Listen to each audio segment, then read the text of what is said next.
Bonjour, bonjour fidèles téléspectateurs de Vert Pâturage. Merci beaucoup de nous rester fidèles sur cette émission, Le Rendez-vous.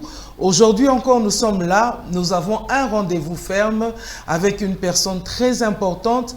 Nous bénissons Dieu qu'elle puisse répondre à notre invitation. Elle nous a vraiment fait cet honneur d'être là sur notre plateau. Alors, bien-aimés dans le Seigneur, comme je vous dis toujours, ce rendez-vous, ce n'est pas seulement avec la personne qui est dans le plateau, c'est aussi avec vous qui êtes là-bas à la maison. Donc, moi et vous, nous sommes en rendez-vous avec quelqu'un de très important que je vais vous présenter tout à l'heure. J'aimerais dire ceci déjà dès le départ. Vous aurez le numéro affiché au bas de l'écran et nous vous demanderons d'envoyer vos questions et nous allons faire de toutes les façons pour vous répondre à vos questions et satisfaire à vos besoins. Comme nous avons toujours dit, nous sommes là pour essayer de toucher à vos cœurs, de répondre aux besoins, de satisfaire à un besoin, parce que Dieu nous a donné cette mission pour aider les autres. Que Dieu vous bénisse d'être là devant vos écrans. Alors, je vous ai dit tout à l'heure que nous avons une invitée, donc c'est une dame, et j'espère que lorsque nous allons tourner la caméra vers elle, vous allez la reconnaître. C'est vraiment une personne qui n'est plus à présenter, mais nous allons quand même, question de politesse, nous mettre à la présenter. Je m'en vais directement saluer. Bonjour, bonsoir maman Viviane. Bonsoir, maman Astrid. Nous sommes Pasteur très heureux de vous recevoir, maman Astrid, pasteur Astrid. C'est toujours pareil, il n'y a pas de problème. Nous sommes vraiment très heureux ici à Vert Pâturage de vous recevoir aujourd'hui dans nos studios. Merci. J'aimerais que vous puissiez faire un coucou à nos téléspectateurs qui nous regardent. Je dis bonjour à tout le monde. En tout cas, que Dieu vous bénisse et je suis sûre que Dieu vous fera du bien tout au long de cette émission. Voilà, chers téléspectateurs du rendez-vous, nous parlons aujourd'hui, j'espère que quand vous avez vu maman Viviane, vous vous êtes douté de quelque chose. Nous parlons des souffrances inconnues. Les souffrances inconnues de la femme du serviteur de Dieu. Parce qu'elle a eu à faire beaucoup de conférences, d'assises, parlant de ce sujet, de ce thème. Et aujourd'hui, nous bénéficions de sa présence dans ce studio pour parler aussi à vous qui nous suivez depuis vos maisons.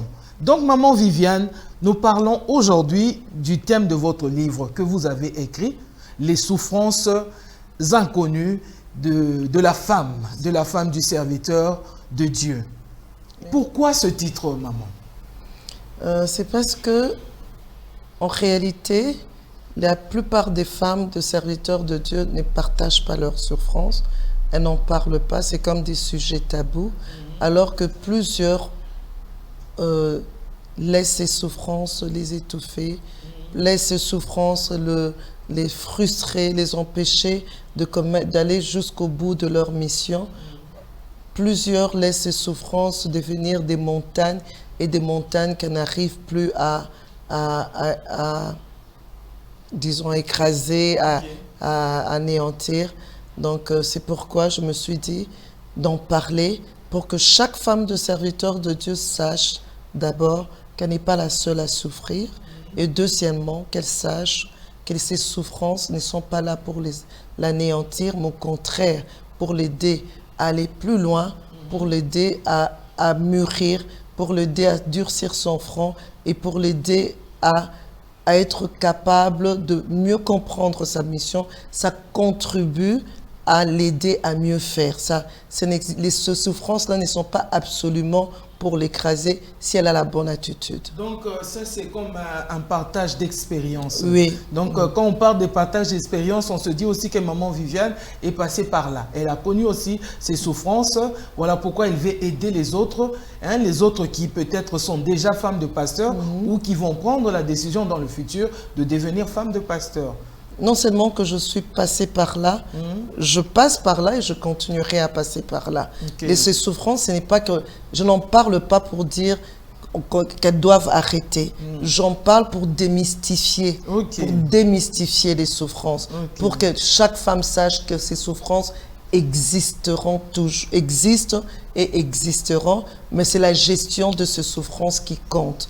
Donc je suis passée par là, j'ai connu de souffrances, j'en connais présentement et j'en connaîtrai encore. Si Christ lui-même a connu la souffrance, à plus forte raison, moi, servante de l'Éternel. Ok, en tout cas, merci beaucoup, maman Viviane. J'espère que nos téléspectateurs qui sont aussi fans de pasteurs vont trouver leur compte dans ce que nous sommes en train de dire aujourd'hui, ce soir. Et vous ne pensez pas, maman Viviane, qu'en disant cela, en vous mettant à écrire, comme vous avez écrit ce livre-là, vous pouvez attiser un feu et pousser les femmes des pasteurs à la rébellion.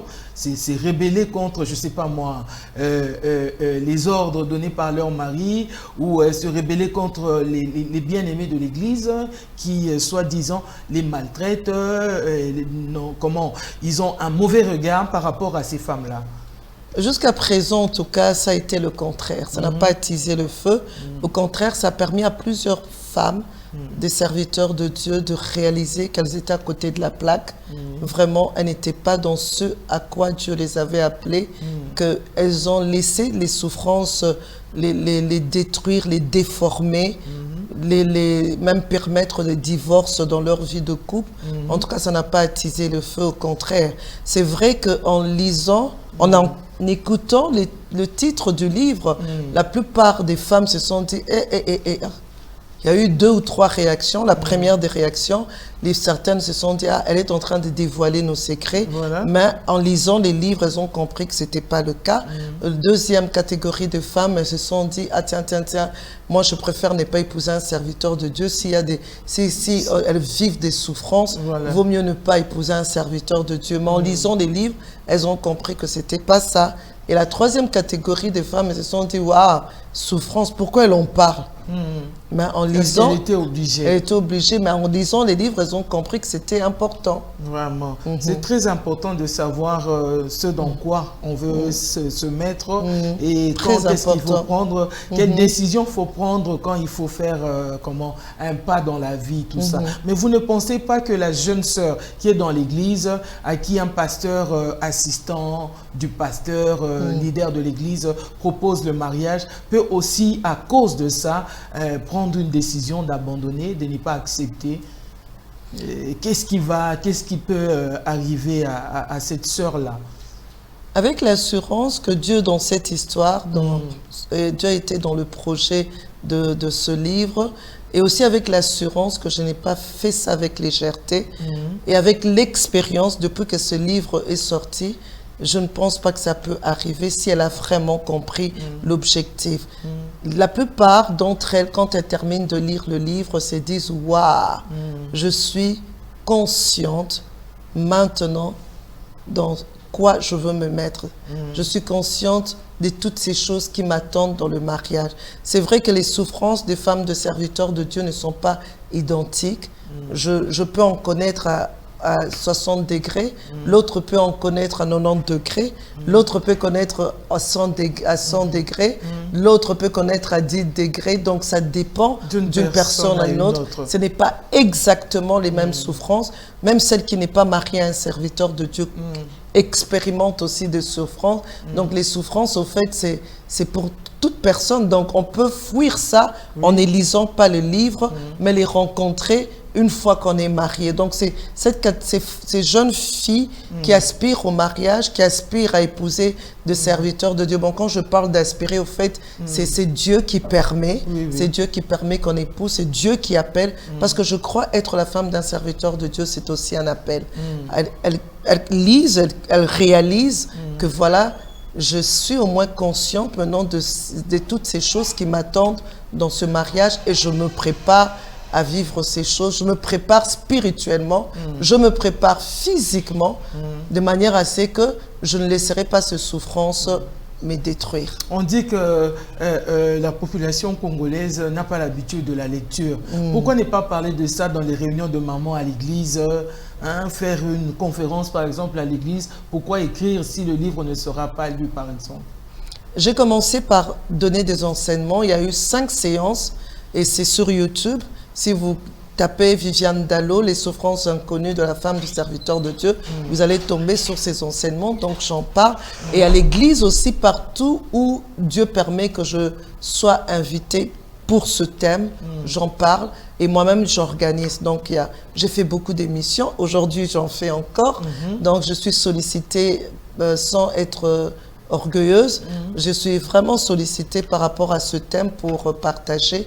Et je crois que plusieurs personnes sont au courant de ce Vous ne thème. pouvez qu'être sollicité, maman, parce que vous avez quand même pris à haute voix la parole, pendant qu'il y a d'autres femmes qui souffrent en sourdine et qui ne savent pas à quel sein se vouer, comment faire pour sortir de cette histoire. Mais j'aimerais savoir, maman Viviane, est-ce que c'est permis à une femme de pasteur de devenir elle aussi pasteur? Parce que nous voyons, je ne sais pas si c'est un rythme, une façon de faire que les hommes de Dieu ont choisi. Quand il est pasteur, sa femme aussi va faire la théologie, puis après elle devient pasteur, après quelques jours, vous voyez, elle est ordonnée carrément apôtre, prophétesse, ainsi de suite. Est-ce que c'est un rythme qu'ils sont en train de suivre ou alors c'est vraiment un appel? C'est Dieu qui fait tout ça. J'aimerais un peu savoir par rapport à vous, c'est quoi votre avis? Mon avis sur cette manière de faire est la suivante. La première des choses, je dirais, je ne peux pas porter un jugement catégorique en me disant, voilà, ces personnes sont dans l'erreur parce que je ne sais pas exactement, est-ce que ça vient de Dieu ou bien ça vient du mari ou encore ça vient de la femme. Parce qu'il y a trois acteurs dans cette histoire. Il y a Dieu, la femme, le pasteur et la femme du pasteur. Pour certaines personnes, ça vient du mari. Le mari se sent obligé, peut-être pour sécuriser l'œuvre ou peut-être sous la pression de la femme, la pression de la femme, parce que la femme aussi voudrait jouer un rôle comme son mari dans l'église. Alors le mari cède et ils se sont obligés d'ordonner la femme, pasteur, prophétesse et autre chose. À ce moment-là, je ne suis pas d'accord avec cette démarche-là. Pour ça, je ne suis pas d'accord. Si ça vient de Dieu, je suis totalement d'accord. Si ça vient aussi de la femme, parce que plusieurs femmes de serviteurs de Dieu, d'ailleurs demain et après-demain, je donnerai un enseignement sur ça. Le thème, c'est « Femme de serviteur de Dieu, servir à côté et aux côtés de son mari. Tu vois, on sert à côté et on sert aussi avec son mari. Alors, celle qui fait pression, parce qu'elle voudrait, je ne sais pas, elle se compare à son mari, ce n'est pas un appel qui vient de Dieu. Elle voudrait faire comme les autres femmes de serviteurs de Dieu qui sont pasteurs. C'est aussi une erreur parce qu'elle finira par se cogner la tête contre un mur. Elle finira par être bloquée à un moment donné. Elle ne vivra pas l'épanouissement.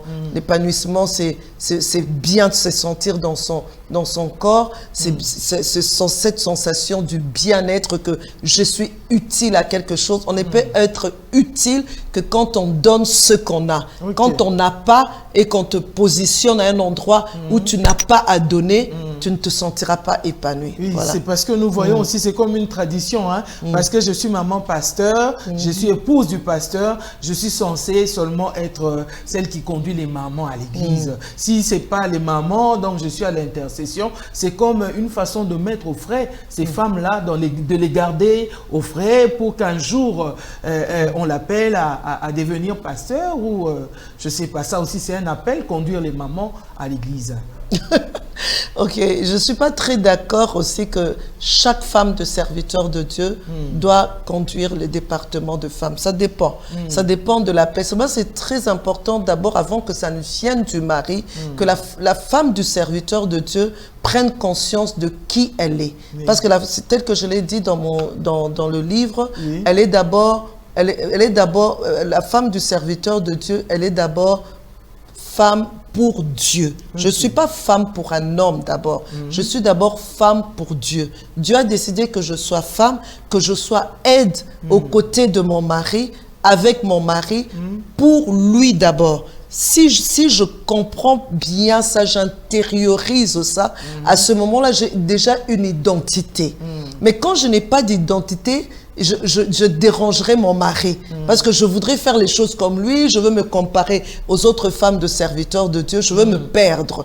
Je vais vraiment me perdre. Mais quand je sais qui je suis d'abord femme pour Dieu d'abord. Et puis je suis femme au service de Dieu. Au service de Dieu, ça signifie avec mes talents, avec mes qualités. Alors si je prends conscience de mes talents, je prends conscience de mes qualités, je serai maintenant en tant qu'enfant de Dieu, pas épouse du serviteur de Dieu. Qu'est-ce que je dois faire dans le corps de Christ? Dans le corps de Christ, qu'est-ce que Dieu m'appelle à faire? Dieu m'appelle peut-être à être au service hygiène, prendre soin des toilettes, la propriété des toilettes, je peux faire ça. J'ai vu cet exemple-là dans le livre. Oui, je fais ça dans l'église. Ou alors, j'ai une belle voix, j'ai ce talent. Alors, je mets ce talent au service de Dieu. Je chante, je peux conduire le département de musique. Pas peut-être conduire, peut-être qu'il y a mieux que moi. C'est pas parce que je suis femme du serviteur de Dieu que je vais être le numéro 1. Je peux être juste chantre. C'est selon ma compétence. C'est selon les capacités que Dieu a mis en moi. Je peux avoir la belle voix, mais je n'ai pas la compétence, la capacité d'être un leader, d'être numéro 1. Je peux être juste chantre dans l'équipe de musique, mais c'est la personne qui a la capacité et au-dessus et dirige. Je peux être aussi au département de femmes, pas être numéro 1. Je peux être prédicatrice au département de femmes, mais je ne suis pas numéro 1 du département. Voilà. Je ne suis pas numéro 1 du département. Je peux être chantre, mais en même temps être prédicatrice au département de femmes. Quand je suis au département de femmes, je me soumets à celle qui est la responsable du département. Je ne veux pas seulement être numéro 1 au département, je peux avoir l'appel, je ressens le besoin d'encadrer les enfants. Je suis monitrice à l'Ecodie. Si j'ai la compétence, la capacité, je serai la responsable du département. Mais sinon, je suis seulement monitrice. Je peux encore aider dans plusieurs choses. Au protocole, je peux aider dans plusieurs choses. Donc là, je suis femme au service de Dieu. Mais aussi, je suis femme servante de Dieu. Je ne suis pas servante de Dieu parce que je suis femme du serviteur de Dieu. Je suis servante de Dieu parce que j'ai accepté Jésus-Christ comme Seigneur et Sauveur. Lorsque nous allons dans 1 Corinthiens 2, si je ne me trompe, au verset 9, 1 Corinthiens 3 au verset 9, la Bible dit nous sommes ouvriers avec Christ. Puisque nous sommes ouvriers avec Christ, donc je suis ouvrière. À ce moment-là, je suis servante de Dieu. Je suis appelée à accomplir cette mission que Christ nous a donnée avant de partir. Allez et faites de toutes les nations les disciples. Donc je dois être dévouée au service de Dieu, donc dévoué à Dieu, Donc je me dis, je dois servir Dieu, je dois gagner les âmes. Je ne le fais pas parce que je suis femme du serviteur de Dieu, je le fais parce que je suis d'abord chrétienne. J'ai accepté Jésus-Christ comme Seigneur et Sauveur. Voilà un peu. En tout cas, comme on dit, comme la Bible dit, un seul esprit mais diversité de dons. Amen. Nous avons tous ces dons en nous. Mais comment faire, maman Viviane, pour se découvrir? Savoir que je suis appelée peut-être à être seulement centre ou à conduire l'intercession, ainsi de suite. Il y a beaucoup de départements, beaucoup de services dans nos églises. Mais comment se découvrir? C'est la manière la plus simple de se découvrir, c'est d'être en connexion avec le Créateur. Parce que je n'existe pas par moi-même, j'ai été créé. Donc il y a quelqu'un qui m'a créé. Et la personne qui m'a créé a placé des choses en moi. La personne qui m'a créé avait et a des objectifs qu'il voudrait atteindre au travers de moi. Si je me mets en connexion avec ce créateur-là, ça me permet de le connaître et plus je le connais, plus j'ai une révélation de moi-même. Je commence à comprendre, tiens, waouh, ça je sens que j'ai cette capacité-là. Je sens qu'il y a ce don en moi. Et une autre manière aussi de connaître, ce sont les frustrations qu'on ressent. J'aime une fois, une des prédications de mon mari, ma frustration, ma vocation, les choses qui me frustrent. J'apprécie pas comment le protocole s'est fait. Il y a beaucoup de choses dans l'église, mais je suis plus intéressée par le protocole. Excusez-moi, maman Viviane, gardez la pensée. J'aimerais dire aux téléspectateurs, lorsqu'elle parle de son mari, nous parlons ici de l'apôtre Roland Dallot. Vous le connaissez? Elle, c'est son épouse. Donc, on peut continuer, maman. Alors, il y a plusieurs choses à l'église et je me sens plus frustrée par le protocole. Je sens qu'on ne fait pas bien les choses, que la manière de faire n'est pas aussi... Alors, au fait, Dieu m'appelle, donc j'ai quelque chose à donner. C'est une manière aussi de découvrir ce que Dieu a mis en nous. Et puis, rentrer en soi-même. Qu'est-ce que j'ai toujours aimé faire? Qu'est-ce qui m'a toujours plu? À l'église, qu'est-ce que... Tu vois? Et le Saint-Esprit, parce que j'aime quand la Bible dit Jésus-Christ, il est le chemin, la vérité et la vie. Amen. Donc, plus je m'accroche à lui, plus je lis la parole, j'intériorise la parole, je mets la parole en pratique, je serai sur le chemin, je serai dans la vérité et je vivrai, j'aurai la vie. On va découvrir la direction divine grâce à notre attachement à notre Seigneur Jésus-Christ. Donc, femme de pasteur, sachez que l'attachement, c'est d'abord au Seigneur Jésus-Christ, puis le mari viendra après. Mais seulement, maman Vivienne, il y a cette dame-là qui a découvert qu'elle peut bien chanter à l'église, ou elle peut bien faire le protocole à l'église, ainsi de suite. Elle vient en parler avec son mari qui lui dit, Tika Makamwana, laisse ces choses-là, il faut laisser aux autres là-bas à l'église. Il n'y a pas de protocole là-bas. Pourquoi tu veux te présenter devant tout le monde comme ça? Tu veux que le monde sache que c'est toi qui es là, ainsi de suite. Comment faire une telle femme? Elle continue, elle attend, elle persévère sur sa demande ou sa proposition. Elle fait comment? J'ai eu plusieurs femmes qui ont parlé dans ce sens-là, qui sont venues me voir au bureau et qui se sont plaintes de ces choses. Je crois que la meilleure des choses serait d'avoir un dialogue avec son mari. Mais le dialogue, il ne faut pas l'avoir n'importe comment. Il ne faut pas, quand tu es sous l'effet de la colère, qu'à ce moment-là, tu cherches à avoir un dialogue avec ton mari. Ça, c'est sûr, il y aura des ossements des temps et l'homme ne sera plus disposé à écouter. Parce que ça dépend aussi de l'école où a été le mari. S'il a été dans une école où les conservateurs, les femmes ne font rien, donc il faut lui donner le temps.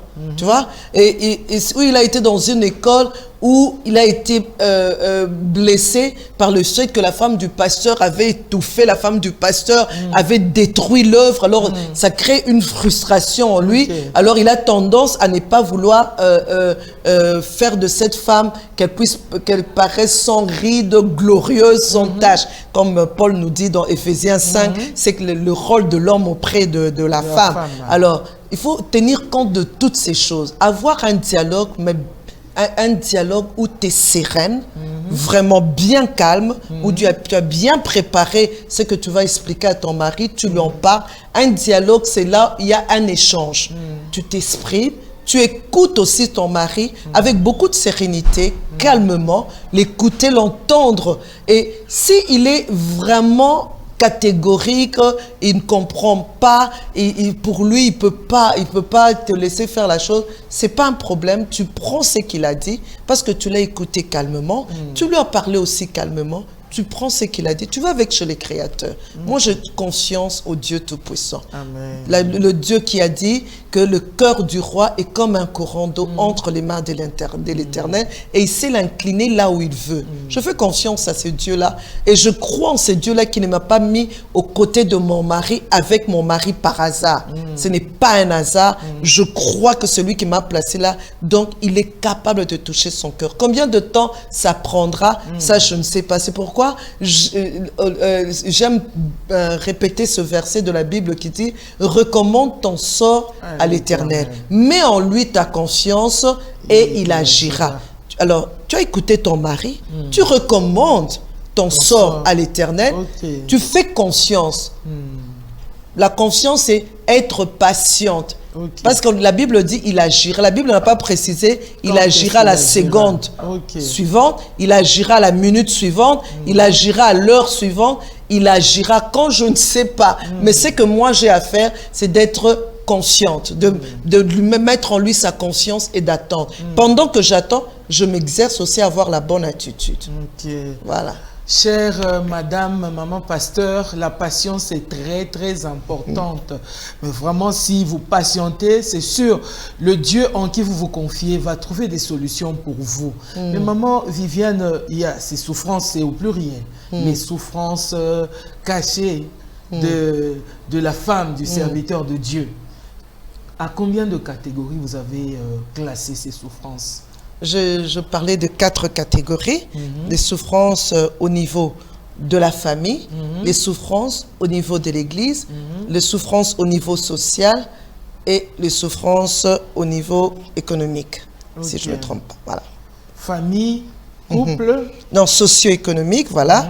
Oui, je vais vraiment aller pour ne pas me tromper. Au niveau de l'Église locale, au niveau de la famille, et puis en dernier, parce qu'il y a 4 catégories, et au niveau du couple, c'est ça. Voilà. Donc, au niveau du couple, au niveau de la famille, au niveau socio-économique et au niveau de la famille. Non, de la famille, j'ai parlé de la famille. Hein. Au niveau du couple.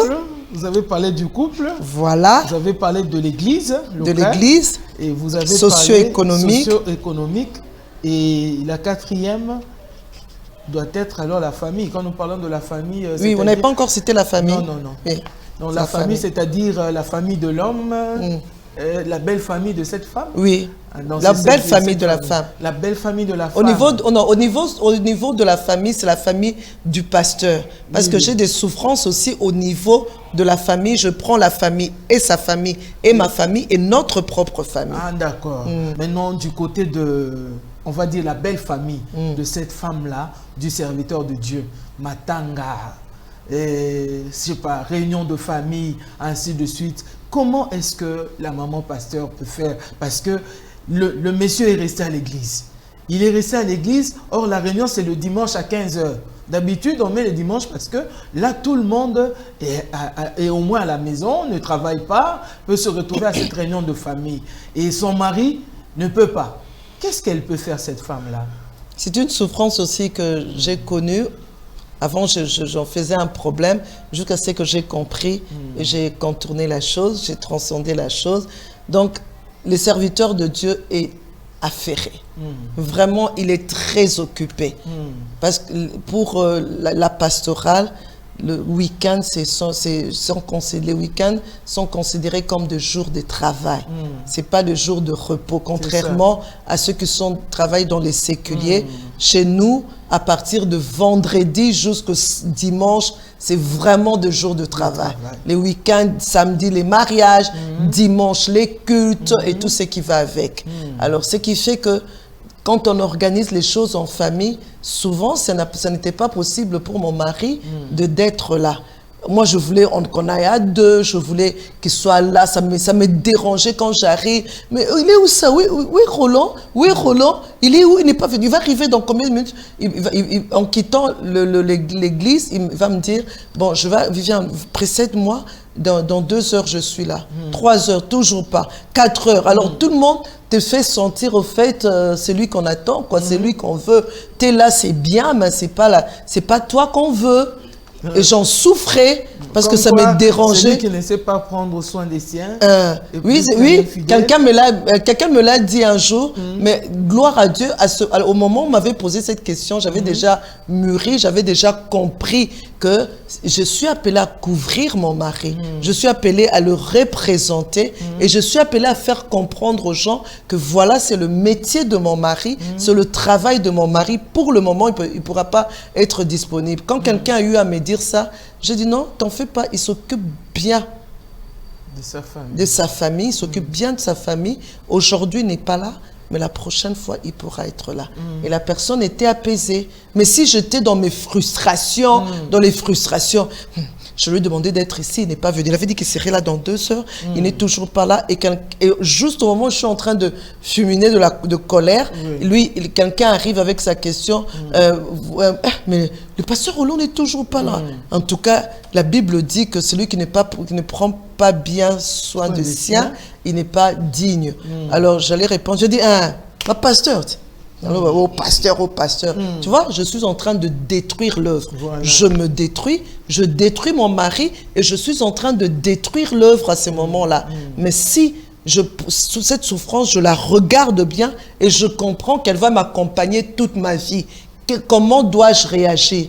Est-ce que je dois continuer à murmurer ou à comprendre que c'est mon appel? C'est que Dieu a mis en moi des capacités pour transcender cette souffrance-là, pour empêcher que cette souffrance-là m'écrase.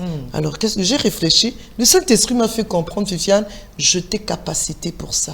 Tu es capable d'aller à un endroit, le représenter, le justifier et rentrer chez toi et être encore source de bénédiction pour lui. Continuer à être joyeuse. Oui, joyeuse. Une femme épanouie. Une femme épanouie, une femme sereine. Quand on regarde, tu donnes envie. Et ça, même quand on te refuse une sortie de week-end par papa, vous avez vraiment besoin de sortir en famille avec les enfants. Et lui te dit... ça n'arrive pas à tout moment, comme j'aurais souhaité, mais ça arrive. Alors, puisque c'est mon appel, ça m'arrive de me retrouver en vacances avec mon mari, puis ça nous arrive, nous planifions ça, ça nous arrive de nous retrouver nous tous, ça nous arrive, mais ce n'est pas comme je l'aurais voulu.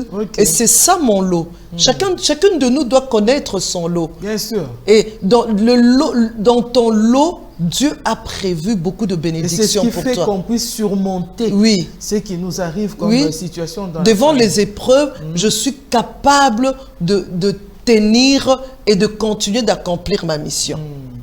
Mais quand on demande le beurre et l'argent du beurre, ça devient très difficile. En même temps, on veut se marier avec toi partout. En même temps, on voudrait que ce mari soit performant dans son travail. Ce n'est pas possible. Alors, j'organise. J'ai parlé à ma belle-mère une fois, elle m'a fait comprendre, mais ma chère belle-fille, tu as épousé un Lévi, va dans la Bible, lis ce que c'est qu'un Lévi. Alors, je suis allée dans la Bible, j'ai lu, mais c'est vraiment quelqu'un qui est vraiment sacrifié, une personne sacrifiée. Mais Dieu permet quand même que cette personne sacrifiée soit mariée. Or, le Dieu Tout-Puissant que nous servons, il est intelligent. Il ne se trompe pas dans ce qu'il fait. Donc, c'est possible, Viviane, que tu sois épanouie, que tu sois heureuse. Mais c'est à toi de bien comprendre les choses et de bien prendre les choses.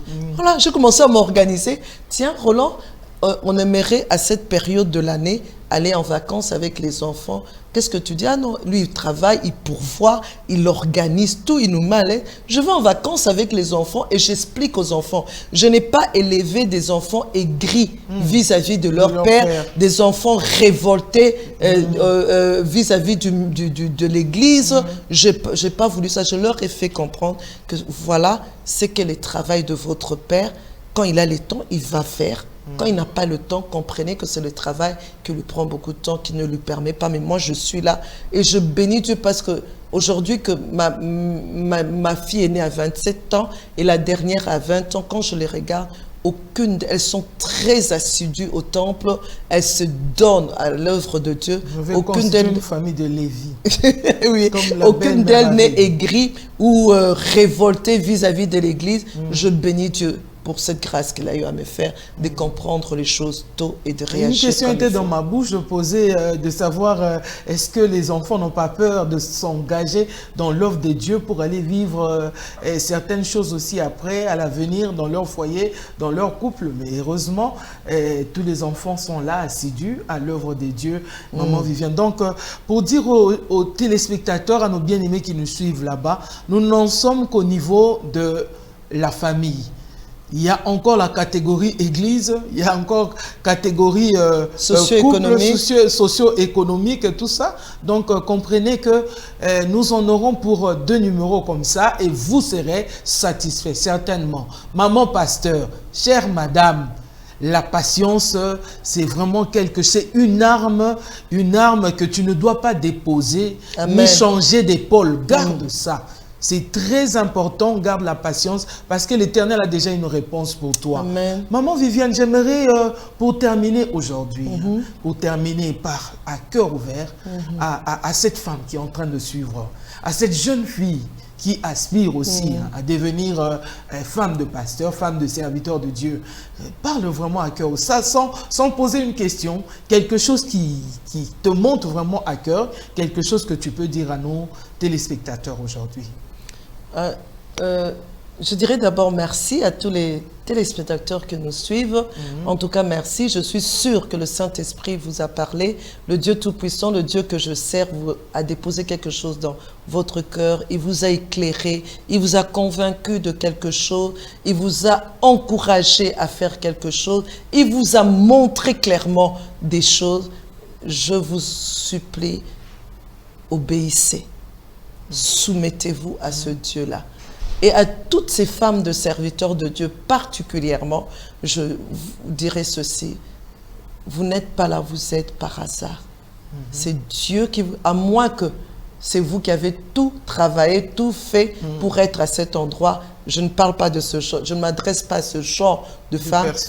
Je m'adresse à toutes ces femmes qui reconnaissent qu'elles ne sont pas là par elles-mêmes, mais c'est Dieu qui les a placées là. À vous, je vous dis, vous n'êtes pas là par hasard. Et Dieu ne vous a pas placé aux côtés de ces hommes pour votre malheur. Notre Dieu est un Dieu bon, un Dieu d'amour, un Dieu compatissant et un Dieu qui connaît les projets qu'il a formés pour vous, comme lui-même le dit, projets de paix et non de malheur, pour vous donner de l'espérance, de l'avenir, de l'espérance. Donc, vous n'êtes pas là pour votre malheur. C'est parce que Dieu vous veut à cet endroit. Alors, ne laissez pas ces souffrances vous anéantir. Ne laissez pas ces souffrances détruire l'œuvre. Ne laissez pas ces souffrances vous détruire vos propres enfants. Ne laissez pas ces souffrances détruire le ministère de votre mari. Non, ne laissez pas ça. Vous êtes au bon endroit. Le tout, c'est de se ressaisir. Ressaisissez-vous. Dites-vous, ah tiens, je me suis trompé. Seigneur, pardonne-moi, j'ai mal agi. Mais Seigneur, à partir d'aujourd'hui, je prends la décision de me lever. Je vous encourage à lire ce livre ou à suivre sur YouTube les enseignements que j'ai eu à donner. Et à toutes ces femmes qui aspirent à épouser les serviteurs de Dieu, je vous dis, c'est toujours mieux de savoir ce qui vous attend. Préparez-vous. Préparez-vous. La préparation, elle est importante.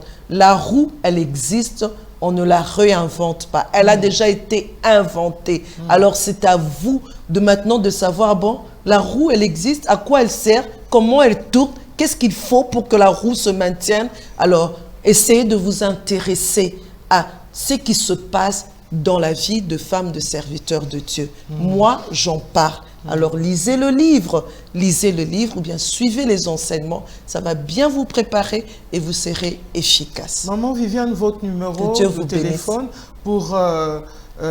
peut-être une personne veut avoir le livre, vous contacter éventuellement pour peut-être une conférence à une église, et si on peut avoir votre numéro de contact. Je ne donnerai pas mon numéro de téléphone, je donnerai le numéro de mon assistant, les 09 98 13 94 48 38. Voilà. Et on peut recommencer les numéros? 09 98 13 94 38. J'espère que vous avez bien suivi et vous avez noté le numéro. Elle est disponible, les livres sont là.